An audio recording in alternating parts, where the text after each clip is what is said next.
Hello guys, welcome to TRACADEMY, and in this video we're going to see about the Indian Telegraph Act of 1885. The Act governs the use of wired and wireless telegraphy, telephones, teletype and radio communication and digital data communication, and it also authorized government law enforcement agency to monitor, intercept communications and tap phone lines as per the Indian Constitution rules framework. Let's get into the history part of this particular act.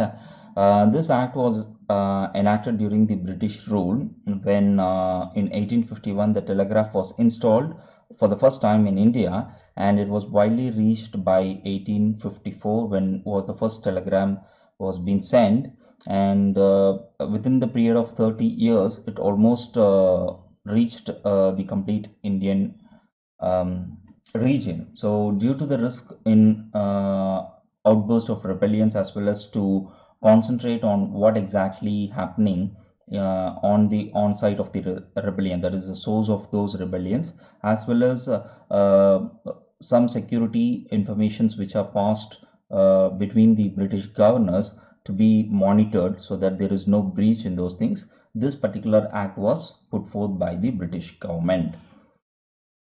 So what are the laws that support the lawful interception and monitoring?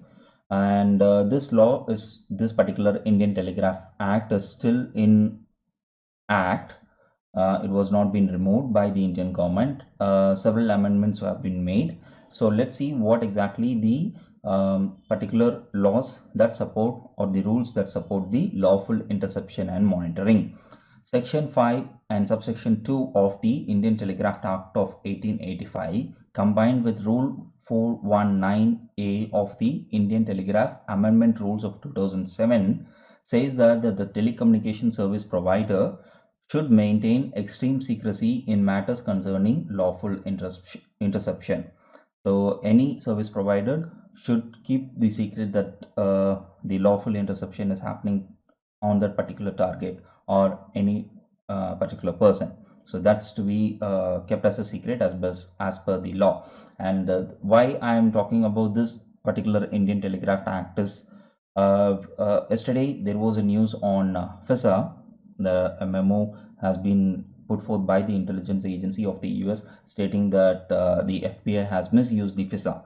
So similar laws are over here, and one of the prominent and the major law that governed the telecommunication as well as the interception and tapping of telephone lines was available in this particular law, that is the Indian Telegraph Act of 1885. So let's see what are the possibilities of communication that this particular Telegraph Act provides, since there are n number of amendments that have been put forth, and separate departments and separate laws has been put forth to govern major part. Some of the most prominent devices which comes under this particular Telegraph Act is being discussed in this video.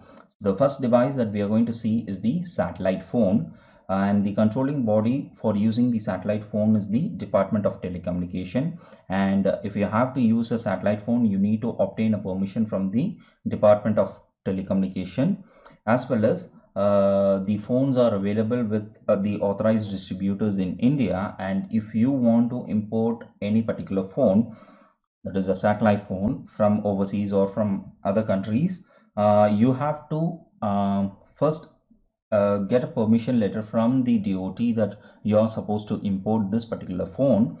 Then during the arrival, you have to submit those kinds of forms to the customs department to get that phone relieved from there. And there are two models of the satellite phones which were illegal in India and you can't use them. One is Thoraya and another one is the Iridium satellite phones. So these two phones can't be used in India as they are illegal. Moving forward on amateur radio, amateur radio was being controlled by the Wireless Planning and Coordination Wing of the Department of Technology. And for having an amateur radio, you need to write an exam and get a license for that, as well as you need to get a VU call sign. as these two sign as well as the call sign in license and the call sign in are important for having an amateur radio. Radio receivers for plane spotting, and this is also being controlled by the wireless planning and coordination wing of the Department of Telecommunication, and you need to get an approval from the WPC in using a radio receiver for plane spotting. And receiving or reception of radio traffic from government, law enforcement department as well as defense is strictly prohibited and forbidden, and major point is that it will be considered as an illegal act against the government, so that's to be noted. So with this we complete this particular video. If you like this video, click the like button, share it to your friends as much as possible, and subscribe to this channel as well as click the bell icon so that you get the notification once we upload any video over here. And you can also follow us in our Facebook page. That's all for today. Bye bye.